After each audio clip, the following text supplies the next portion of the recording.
Vous aviez dit que vous auriez des annonces pour les pêcheurs. Quelles annonces ont été faites? Je ne suis pas venu ici, et ça a été discuté avec les pêcheurs et leurs représentants. Je ne suis pas venu là pour faire de grandes annonces. On était venu là d'abord pour écouter et travailler très concrètement à la résolution des difficultés qu'ils nous ont évoquées, que je connais, qu'on le connaît depuis un certain nombre de mois, mais qui, je crois, sont de notre nature du fait de deux choses. À la fois la proposition de la Commission d'interdire tout engin mobile de fond dans les aires marines protégées, qui a été vécu à juste titre au fond comme une non-reconnaissance de tout le travail qui a été fait par les pêcheurs, parce que ça voudrait dire très concrètement que demain on doit aller dire aux pêcheurs, à la coquille, à ceux qui produisent des huîtres, à tous nos artisans pêcheurs et côtiers qu'ils terminent leur travail et qu'au fond tout ce qu'ils ont fait depuis des années n'est pas reconnu, nul et non avenu. Donc c'est inacceptable et donc c'est la raison pour laquelle la France s'y opposait fermement et clairement, et on va continuer, et c'était l'engagement que j'ai pris tout à l'heure, on va aller avec les pêcheurs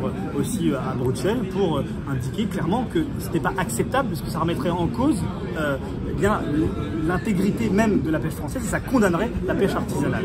Et ensuite, il y avait le sujet, la décision du Conseil d'État, qui là aussi a été vécu comme un coup de massue, puisque les efforts qui sont entrepris dans le cadre de ce plan d'action pour protéger les cétacés et faire en sorte de répondre aux enjeux qui étaient posés, balayent là aussi d'un revers de main les efforts qui ont été faits. C'est une décision du Conseil d'État, donc il y a un certain nombre d'obligations, mais moi ce que j'ai indiqué ici, c'est que on doit pouvoir réviser complètement ce plan-là, entendre ce qui a été dit par les pêcheurs et faire en sorte, au fond, de faire une chose, c'est de défendre la filière pêche et de faire en sorte qu'elle ne meure pas dans les prochains mois et les prochaines années, parce que c'est l'un des risques. Et qu'est-ce que l'on veut pour notre pays? Est-ce qu'on veut encore une pêche qui est la pêche la plus durable du monde? L'espace européen, c'est l'espace qui contrôle le plus la pêche dans le monde, et on continuerait d'importer des produits qui viennent d'ailleurs, qui n'auraient pas les mêmes standards. Donc moi ce que je dis clairement ici, et ce que porte le gouvernement, c'est qu'on croit dans cette filière-là, on croit à la souveraineté alimentaire de notre pays, et pour ça on a besoin d'avoir une filière pêche qui existe ici en Vendée, en Loire-Atlantique et partout sur nos littoraux. Non mais voilà, c'est dans ce type de questions qu'on caricature les choses. Je vous emmène dans la baie de Saint-Brieuc, je vous emmène au large de la Vendée, je vous emmène Loire-Atlantique, je vous emmène en Méditerranée. Les pêcheurs sont les premiers protecteurs aussi de la ressource. Il n'y a pas d'un côté l'écologie et de l'autre côté des mauvais pêcheurs.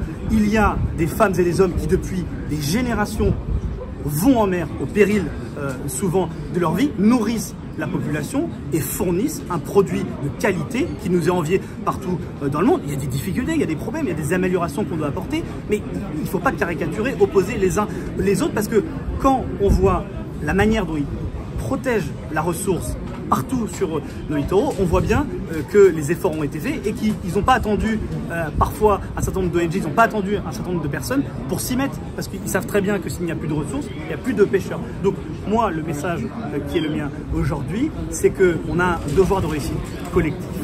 Et que c'est pas en opposant les uns, c'est pas en pointant du doigt les pêcheurs qu'on y arrivera, et qu'ils ont démontré partout sur les littoraux qu'ils savent être responsables et qui mènent des politiques qui protègent l'habitat et qui permettent de nourrir la France. Sur la décision du Conseil d'État, pardon, comment faire?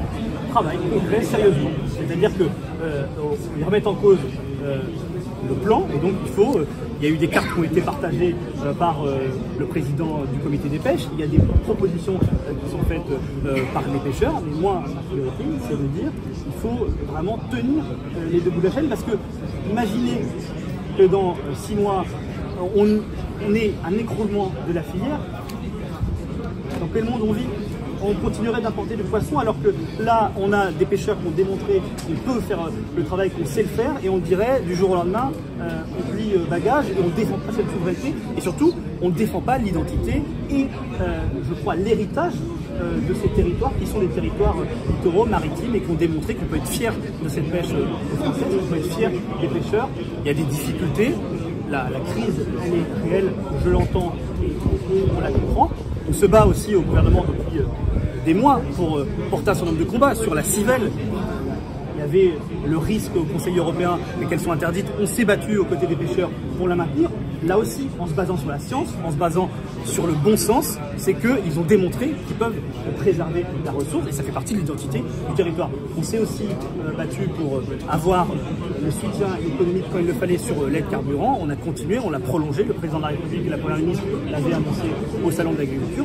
Bref, fait des choses, il y a encore beaucoup de choses à faire et l'objet d'aujourd'hui c'était à la fois d'écouter, d'entendre et de continuer à porter le combat, à défendre. Et je voulais remercier ici aussi bien évidemment la grande dignité et le travail qui est effectué par tous les pêcheurs et par José, mais aussi tous les élus locaux, le maire bien évidemment, le député, le maire de Saint-Gilles-Croix-de-Vie, qui là aussi au quotidien soutiennent, portent, parce que derrière cette filière, il y a des investissements faits par leur collectivité, par la région, et donc je crois qu'il faut continuer à travailler ensemble pour porter haut et fort la pêche française, continuer à renforcer la souveraineté alimentaire de notre pays, et puis continuer à faire en sorte qu'on tienne tous les enjeux en même temps et qu'on n'oppose pas écologie et pêcheurs. Merci.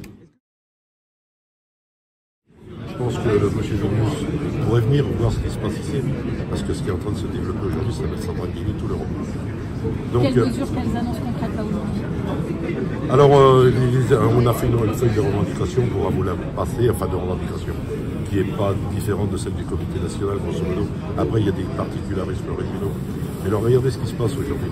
Ça part de Boulogne, ça va jusqu'à la Jean-Pierre Ferrat. Il y a des milliers de questionnements, il y a des milliers de demandes, et chacun a des problèmes qui doivent être tout à fait entendus. Malheureusement, tout se passe devant les tribunaux, il suffit qu'une ONG, et ça c'est le point principal, il suffit qu'une ONG ne soit pas contente avec les décisions qui ont été prises, le travail qui a été accompli, on s'en va au Conseil d'État, on dépose un recours, et après on l'a fait.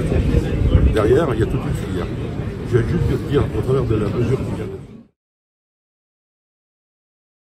Le secrétaire d'État a beaucoup écouté les marins pêcheurs, il s'est aussi exprimé. La conclusion de tout ça, c'est que effectivement ce matin, il y a eu beaucoup d'écoute, beaucoup de discussions, mais il faut que ça se transforme en acte très rapidement. Et ce qu'on attend du gouvernement français, c'est qu'il réaffirme aujourd'hui la position forte de la France, qui est celle de dire on soutient la filière pêche, on soutient les marins pêcheurs. On a besoin aujourd'hui de cette filière nourricière pour notre pays, filière économique. Moi, pour la ville de Saint-Gilles-Croix-de-Vie, c'est 800 emplois directs qui sont menacés demain si l'application de l'injonction du Conseil d'État est mise en état. Ce qu'attendent aujourd'hui nos marins pêcheurs, c'est pas de vivre des aides, c'est de vivre de leur métier. On parle de circuit court, on parle de nourriture durable. Il serait quand même extrêmement dommage qu'aujourd'hui on soit obligé d'importer du poisson d'Amérique du Sud ou d'Asie parce que nos marins pêcheurs n'ont plus le droit d'aller à la pêche. Donc on attend une position forte du gouvernement sur ça. Il y a un rendez-vous qui est pris avec la Première ministre, il y a un rendez-vous qui est pris avec le commissaire européen mardi. Voilà, donc on va être vigilant jusque-là et on espère qu'à l'issue de tout ça, eh bien, on pourra réaffirmer qu'on a besoin de la filière pêche et qu'on a besoin de soutenir nos marins pêcheurs. Donc plutôt qu'on finalement cette visite ou qu'on ne pas du tout? Je dirais pas ça parce que c'est vrai qu'effectivement le ministre a écouté, mais maintenant on attend que cette écoute se transforme en acte et on vous dira qu'on est confiant quand les actes suivront les paroles.